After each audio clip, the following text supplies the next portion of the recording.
You were tapped on the shoulder when they saw that you had so much potential and then moved you into those leadership roles. You've previously spoken about how the skill sets are so different of being a leader versus a clinician, a physician. You knew how to have difficult conversations with patients about death and dying, things like that. But when it's about suspending privileges for staff, team members, that's totally different. So what do you think needs to be done today to support our clinical leaders?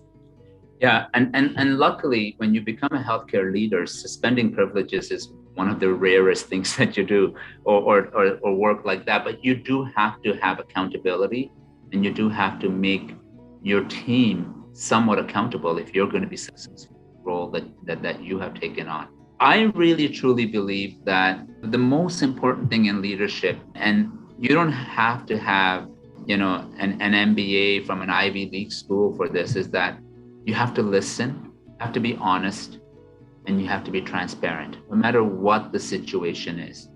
And you have to be there for your team in person. One of the things that I find now, and I heard this from one of my physicians yesterday, was that, I've never met my chief in person. I've only seen him on Zoom.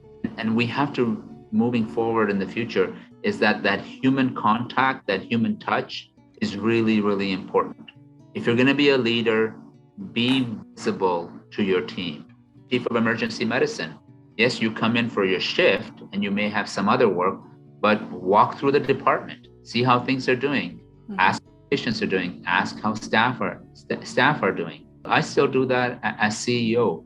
So for me, yes, you have to learn about the finances. You have to learn about how the ministry works. You have to learn about project planning, all of those things that come in as a leader. You can learn that over time. But if you're not a good listener, if you're not compassionate to your staff and to yourself, if you're not empathetic, if you're not transparent about what is happening in the department, you won't succeed, because you need to be trusted no matter what you're saying. The people understand that there's credibility, and that's the only way you'll build credibility. It's all about trust and credibility, right, in leadership. And then, what are some of the things that you've done at OSLA to support your own leaders in terms of their leadership development journey, Naveed?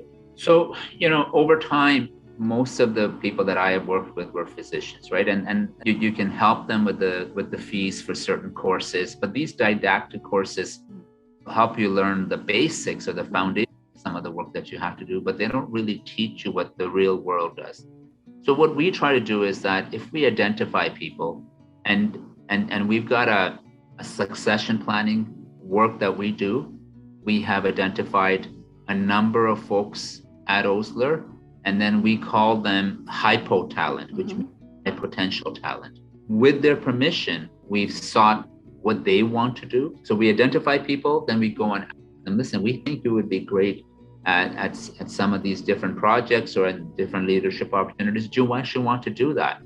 And if they say yes, then we do give them real world tasks. So somebody might be tasked with patient experience in the ER. Somebody might be tasked with, doing IT or virtual, projects. So we try to give them tidbits of work. And at the same time, if there are conferences or leadership development opportunities or professional development opportunities, we know that these folks are invested in wanting to become leaders, so we invest in them. They grow into roles. Then as roles become available within the organization, they will either apply to it, or we may tap them on the shoulder and say, listen, I think you will be good for this role. You should apply to it. The first 3 leadership roles that I had at OSLR, I wasn't going to apply to them. That somebody tapped me on the shoulder, somebody in senior leadership at that time, and said, you know what, maybe you should apply for this role. We're going to have a lot of applicants, but we want to hear from you. And I think that makes a big difference, is that when you have a cachet of high potential talent and you develop them, and then you can sort of draft them into roles and see how they stack up with, a national search, or see how they stack up against a provincial search. And would you say you do more of that internal promotion versus hiring externally? We don't go into recruitment processes and say we're going to only hire internally. But what we do is that if the candidates are very close, or they're sort of tied in their in how we see them through the processes, we're always going to take the internal candidate. But there are times, and we've hired externally as much as we've hired internally, is that where the external candidate is, far above and beyond any of our internal candidates at that point in their career. Mm-hmm. And we bring them in because hiring excellent external candidates also helps your internal candidates in that they can learn from those external candidates. And what do you look for in your leaders when you are looking to build that, high-performing team for yourself? Listen, everyone has an excellent resume or CV when they apply for a job. And especially when you're building a high-performance executive team or a high-performance senior team. Let's go, say, from the director above, right? And I don't get involved in director recruitment right now, but I do get involved in recruiting chiefs of departments and vice presidents. So everybody who applies and ends up to the interview process already has what you're asking for in terms of qualifications, right? After that, it's just the feel that you have when you talk to these people and the fit. Is that how will they fit within your team? And the team that I have here at Osler, we're basically a family. We are friends, but at the same time, we're colleagues. And the fit is very, very important to us. And I know it's hard to describe what fit means, but fit means that, to me, that I can go to my team and say, hey, listen, I got this problem here. I really don't know how to handle this letter from this lawyer or this letter from the premier or this letter from the deputy minister.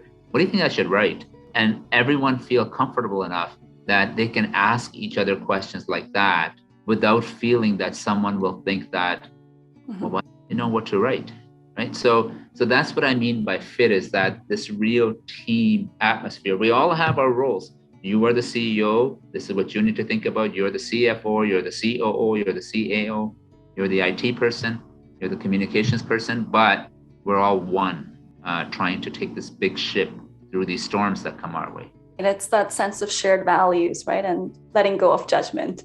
Right, exactly. And what would you say are your, top 3 values, Naveed? My top 3 values are reflected on exactly what is part of what Osler's top 3 values are, and they would be compassion and empathy, which I take as one, accountability, and diversity.